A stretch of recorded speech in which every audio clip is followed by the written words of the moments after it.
Greetings and welcome. We are in Junior English, and the objective for the hour now is to comment on Thoreau's conservation of energy model. So that's what you want to write down. Conservation of energy model. This is the second in a series of observations by Thoreau. I've already spoken about Walden and about Thoreau. Let's summarize, though, just to make sure that we're all on board.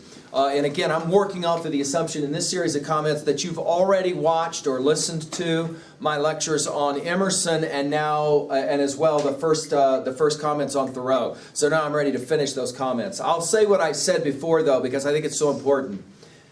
When you look at the relationship between Emerson and Thoreau, the thing that's important is to realize that Emerson is more the intellectual. He's the guy that comes up with ideas. Thoreau is the guy who actually tries the ideas. To that degree, you can call Emerson the intellectual and Thoreau the pragmatist, the utilitarian. He actually tries these ideas. So, for example, he hears Emerson's ideas on self-reliance, and he goes off to try to live by himself for a couple of years next to a small pond called Walden. While he's living there alone, he begins to do journaling. Those journals later, after 2 years of being there, he leaves and comes back to civilization. He allows for a couple of people, Emerson included, to read his diary journals, and they're the ones who convince him to publish this thing. Ultimately, he does publish his journals, and he calls it Walden, okay? And so it kind of becomes this really, really popular book. It becomes, in many ways, the vehicle that introduces American thinkers to transcendentalism. Although Emerson's ideas are very transcendental, they're also obscure. You have to be a pretty academic reader to follow, for example, Emerson's essay Nature. It's a pretty convoluted and complex essay.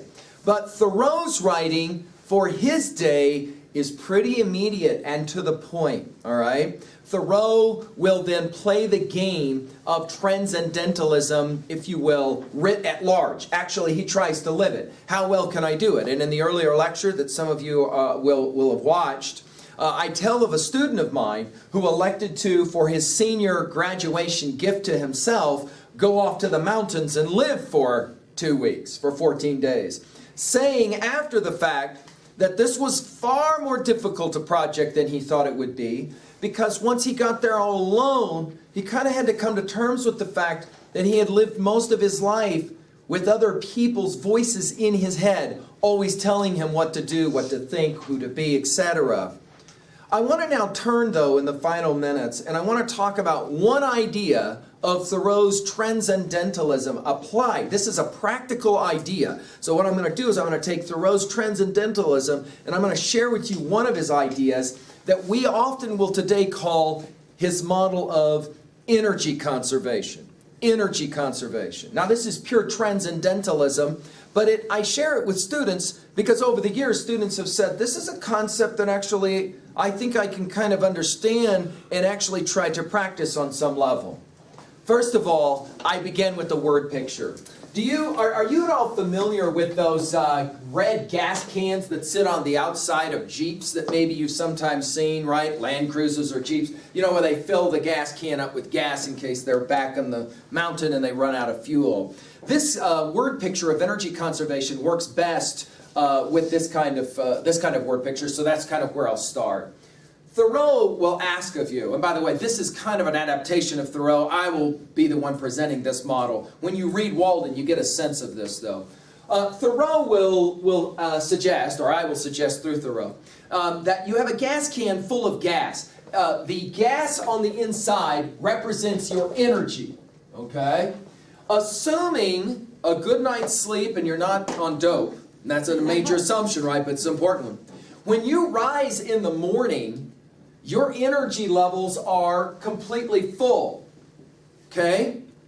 You get up, you begin your day. Let's say, for example, that you get in a fight with your mom in the morning. You have to expend some energy. It's like someone taking an ice pick, pointing ice pick, and popping a hole in the side of your can of gas.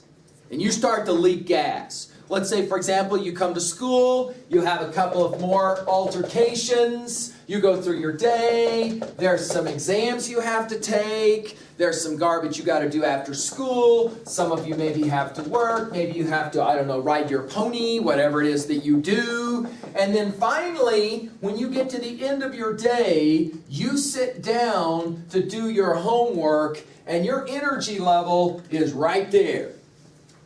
Okay? All right? Now, what this model says about energy conservation, to conserve your energy, is really important. About these energy losses, we can say two things. One, we can say either these are sources of energy loss that you can control or that you can't control. Okay? Now, what Thoreau says in his Transcendentalism, and he'll argue it in a famous line, simplicity, simplicity, simplicity. What does he mean by that? He means the following. If you are losing energy and this is something you can control, then you should control it. Okay? You should become aware of the ways in which you are losing energy. All right? If you can control that energy loss, then you should control that energy loss. For the stuff you can't control, though, and this is huge to understanding in many ways, transcendental thought applied. For the stuff you can't control, one of the major sources of energy loss is to continue to fixate on the stuff you cannot control. That is to say, it is the source of energy loss for you. But about that energy loss, you have to admit, I have no control over that. Thoreau will argue, you have to learn to let it go. Why? Because it continues to be a monumental source of energy loss for you if you don't let it go. That is to say, we often live our lives in one of two places. Either in the past, where we're constantly thinking about events that have happened in the past, especially bad ones. And we're constantly thinking about it.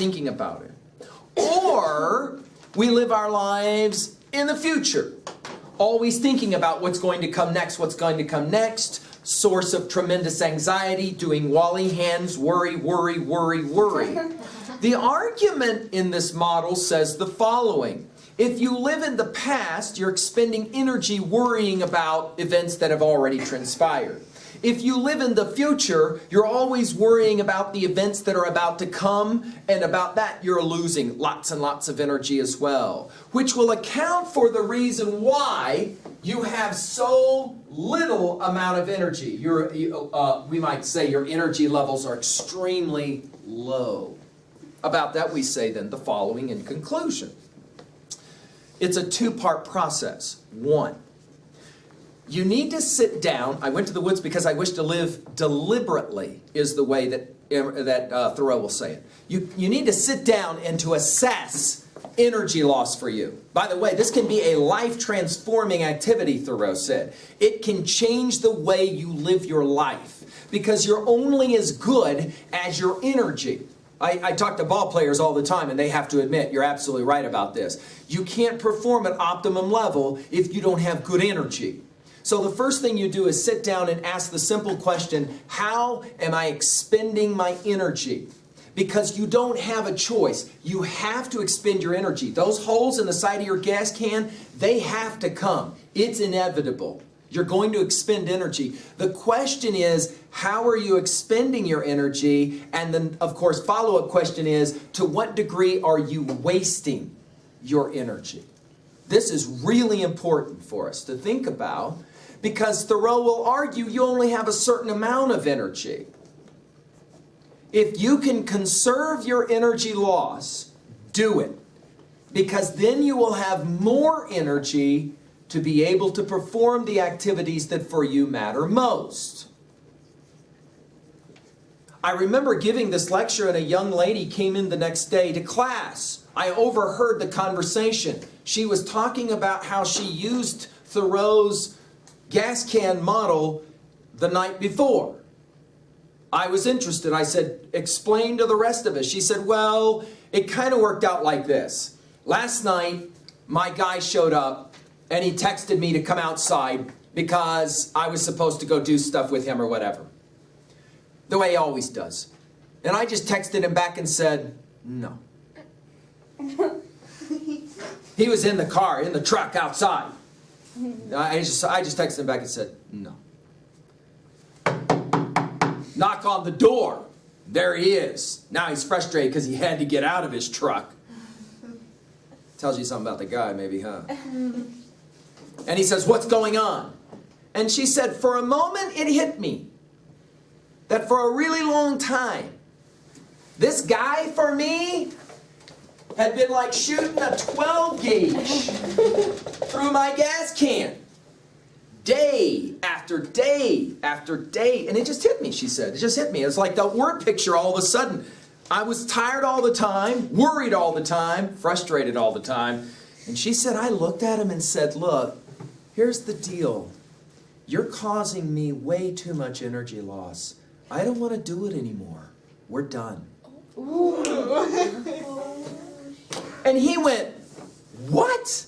And she said, this conversation even now is causing me energy loss. I should be inside right now doing my homework, but I'm standing here having a conversation with you, and it's a waste of energy. It's not that I don't, she said this, it's not that I don't love you, it's that we're not good for each other. We are bad for each other. So, goodbye. And she just said, she stepped back and she just shut the door right in his face. And that was the end of it. Later that next day, students were stunned. You did what? Because of course it had, and she again said, yeah, but you know what? Last night I actually slept. Because I had been expending so much energy, I didn't sleep well at night. And then I'd get up in the morning and I was tired. And then I'd come to school and I'd have more of the insanity. That word picture that McGee threw on the board yesterday, it actually makes sense to me. It is now a philosophic idea that you can actually try to practice. This is what Thoreau will say about any given idea. Ask, does it work? See, Thoreau looks at Emerson's transcendentalism and he asks a simple question. Right, nonconformity, right, self-reliance. But does it work? Can you actually do it?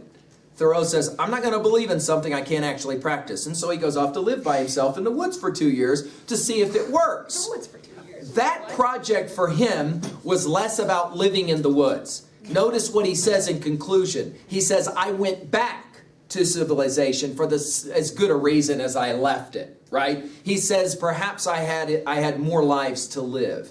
That is to say, I had learned enough from the experience. He will say in his conclusion, though, I did learn this. If you've built castles in the air, that's where they belong. Now, put the foundations under them. In other words, anyone can dream. Anyone can say, I'd like to do this and this and this and this and this. But whatever castle you're building, we're being metaphoric, aren't we? Whatever castle you're building is going to require energy. I've had juniors that at this moment in this lecture pause for a moment and reflect, wow, if you want to define my high school career, it's been one long energy expenditure, loss of energy, major waste of energy, day after day after day. So that finally, by the time I hit my first semester of my junior year, I'm so fatigued, I don't even know how to enjoy the experience of my junior year anymore. Observation. You can change. Take a look at that little handout. Take a look at the second page. Take a look at where it says memorize this, because we will be committing this one to memory. And look at what he has to say. We must learn. You might circle that word. I mentioned it in my previous lecture. This is such an important passage. We must learn to reawaken and to keep ourselves awake, not by mechanical aids, but by an infinite expectation of the dawn that does not forsake us in our darkest hours. Look what he says. This is pure transcendental optimism. I know of no more encouraging, look what he calls it, a fact. I know of no more encouraging fact than the unquestionable ability of a man to elevate his life by a conscious endeavor. The word conscious is the key.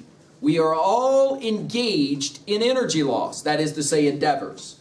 Well, all of us. The question is it for you conscious? My young lady who stood at the door with her guy realized in a moment her life with this guy had been unconscious. That is to say, you just kind of do it. Just do it. Whatever is going on, you just do these things. It never occurred to her that that relationship was a negative source of energy loss. Not positive, negative.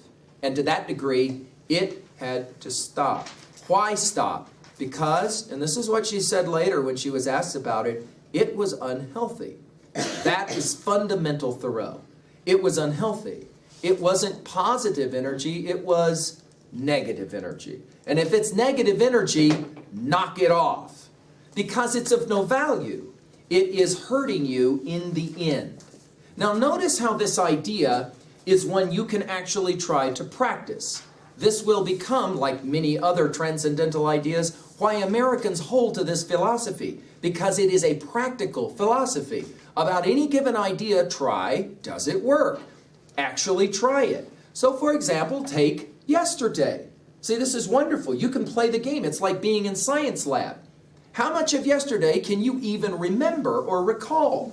Of the events, for example, that you had yesterday, how much of that for you would you qualify as positive energy use versus negative energy loss, right? So for example, how much time do you spend engaged in energy expenditure that's relatively useless?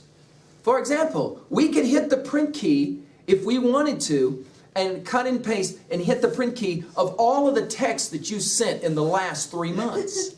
Now, let's be fair. The amount of paper that would require would be remarkable, right? Right? But the question is, has it been of value? There you go. Thoreau's energy loss conservation model. Go ahead and give it a try. See what you think.